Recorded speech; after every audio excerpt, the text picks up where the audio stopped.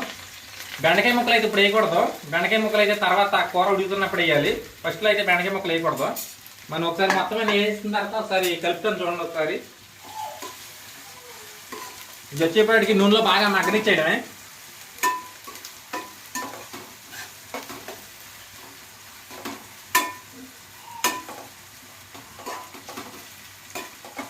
మనం అయితే ఫస్ట్ ఉల్లిపాయలు అయితే మొత్తం మగ్గినాయి. ఇవన్నీ మగ్గిన తర్వాత అల్లం వెల్లుల్లి పేస్ట్ వేసుకోవాలి. అల్లం వెల్లుల్లి పేస్ట్ ఫస్ట్ అయితే వేయకూడదు, ఎందుకంటే మొత్తం ఇది మాడిపోద్ది. అదైతే మగ్గదు, ఉల్లిపాయలు మగ్గవు. అది మొత్తం మగ్గిన తర్వాత మనం 2 స్పూన్లు అల్లం వెల్లుల్లి పేస్ట్ అయితే వేసుకుంటున్నాం. ముందుగా మిక్సీ పట్టుకున్న అల్లం వెల్లుల్లి పేస్ట్ ఇది. మనం 2 స్పూన్లు వేసుకుని మొత్తం తిప్పుకోవడమే, గుజ్జు రావడానికి. మనకి అల్లం వెల్లుల్లి పేస్ట్ వల్ల కూర టేస్ట్ వచ్చి నీసు వాసన కాడ రాకుండా ఉండిద్ది. మనం మొత్తం వేసుకున్న ఉల్లిపాయ పచ్చిమిరకాయలు అన్ని బాగా మగ్గిన తర్వాత మనం ముందుగా కలిపెట్టుకున్న ముక్కలు అయితే దీంట్లో వేసుకోవడమే.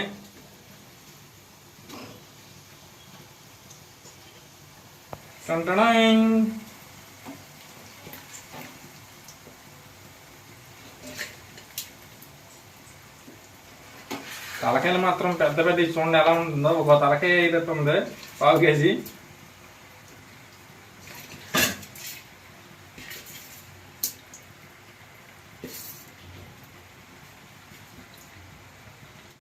ఒకసారి మనం అయితే కుదుపుకోవాలి. వీటిని మనం బాగా మిక్సింగ్ చేసుకుని మళ్ళీ పొయ్యి మీద పెట్టేసుకోవడమే, గ్యాస్ మీద. సైడ్లో మస్తే తీసుకుని లోపల వేసేసుకోవాలి. మళ్ళీ బాగా కలుపుకున్న తర్వాత మళ్ళీ వేడేసి పెట్టేసి కాసేపు ఇలా మగ్గనివ్వాలి. వాటర్ అయితే పోయకూడదు. ఇవి అయితే బాగా మగ్గిన తర్వాత, ముక్క మగ్గిన తర్వాత వాటర్ పోసుకోవాలి. ఇప్పుడైతే వాటర్ పోయకూడదు. మనమైతే ఒకసారి చూడండి, ఒకసారి ముక్కలు మగ్గిన లేదని చూడాలి. ముక్కలు అయితే మగ్గినాయి. ఇప్పుడైతే వాటర్ అయితే పోసుకోవచ్చు. మీకు వాటర్ అయితే పోసి అలా చూపిస్తాను మొత్తం నేను.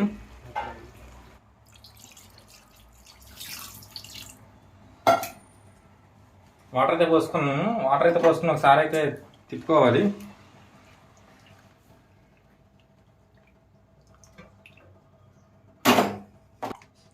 జాగ్రత్తగా తిప్పుకోవాలి, మీదాడుతుంది. మళ్ళీ వేడిగా ఉంది కదా, కాలిద్ది. జాగ్రత్తగా నిదానంగా చూసుకుని తిప్పుకోవాలి. మనం అయితే ఇప్పుడైతే ఉడికేదాకా మొత్తం మూత అయితే ఆవిరి ఎక్కువ పోకుండా ఆవిరి మొత్తం పట్టేయాలి. దీంట్లోనే ఆవిరి అయితే వదలకూడదు, అందుకే మనం మూత ఎట్టేసుకుంటున్నాం. ఇలా పెట్టి ఉడకనిచ్చాలి. ఒక 5 నిమిషాలు ఉడకనిద్దాం. మనం ఇప్పుడైతే బెండకాయ ముక్కలు అయితే వేసేస్తున్నాం. కొద్దిగా కూర అయితే ఉడికిన తర్వాత మళ్ళీ మనం బెండకాయ ముక్కలు అయితే వేసుకోవాలి. ఫస్ట్లో వేయకూడదు బెండకాయ ముక్కలు. ఫస్ట్లో వేస్తే మొత్తం చీడిపోయి మొత్తం అదే బెండకాయలు మొత్తం దాంట్లో కలిసిపోతాయి, ముక్కలు ముక్కలు కింద ఉండవు. ఇప్పుడైతే వేసుకోవాలి మనం బెండకాయలు.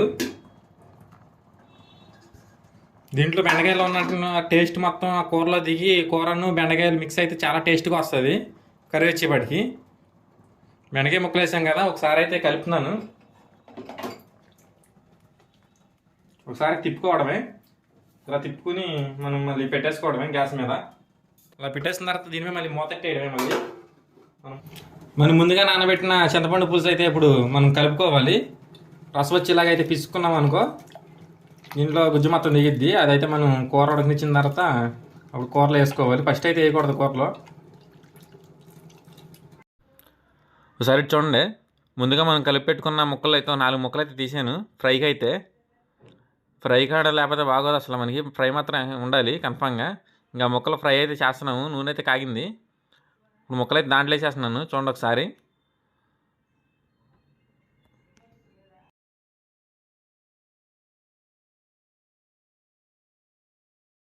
ఇప్పుడైతే మనం చాలాసేపు అయితే ఉడకనిచ్చాం.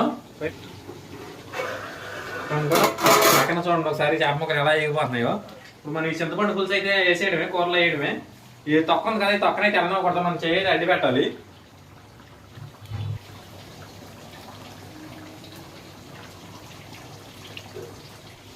చింతపండు పులుసు చేసిన తర్వాత అయితే ఒకసారి తిప్పుకోవాలి. గరిటె పెట్టి అయితే తిప్పకూడదు, ముక్కలు మొత్తం ఇరిగిపోతాయి. ఇలాగే కలుపుకోవాలి. పెట్టుకున్న తర్వాత మూత అయితే పెట్టేయడమే. మన కూర అయితే ఆల్మోస్ట్ ఇడిగిపోతాకు వచ్చింది. ఈ పక్కన వచ్చేప్పటికి చూడండి ఫ్రైలు ఎలా ముక్కలు ఎలా ఎగిపోతున్నాయో. జాగ్రత్తగా తిప్పుకోవాలి, వీటిని ఇరిగిపోతాయి లేకపోతే ముక్కలు.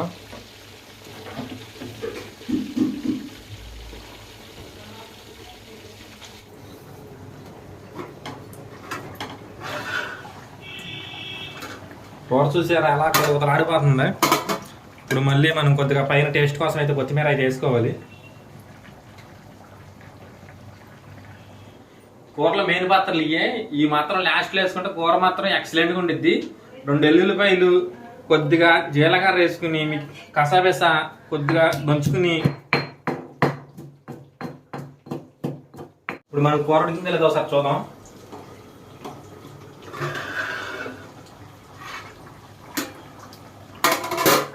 కూర అయితే ఉడికిపోయింది. కొద్దిగా పులుసు ఉంది. ఆ పులుసు కాడ కొద్దిగా లైట్గా పులుసు ఎగరనిద్దాం.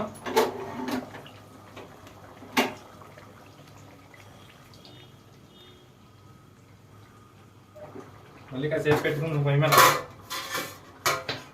పులుసు అయితే ఎగరనిద్దాం కొద్దిగా.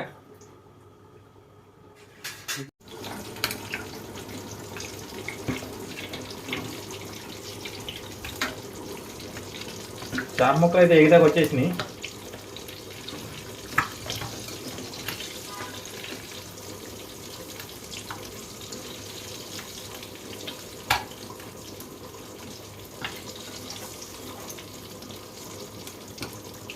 ఇప్పుడైతే చాప ముక్కలు అయితే ఎగిపోయినాయి. చాప ముక్కలు అయితే తీసేస్తున్నాం మనం.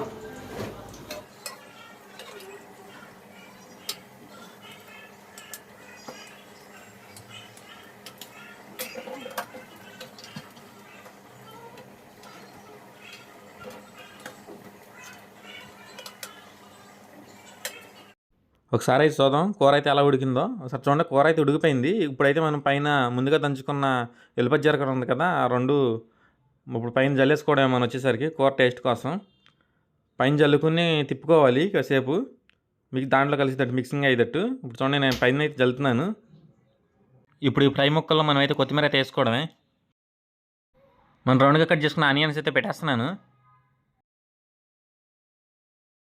ఇప్పుడైతే పైన నిమ్మకాయ అయితే పిండేస్తున్నాను. ఒకసారి చూడండి. ఇప్పుడు ఒకసారి చూడండి, కర్రీను ఫ్రై అయితే రెడీ అయిపోయినాయి. ఇప్పుడు వీటిని మనం తినేయడమే, మామూలుగా ఉండదు ఇంకా.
కర్రీ అయితే అసలు మామూలుగా లేదు, చాలా బాగుంది. చాలా అంటే చాలా బాగుంది.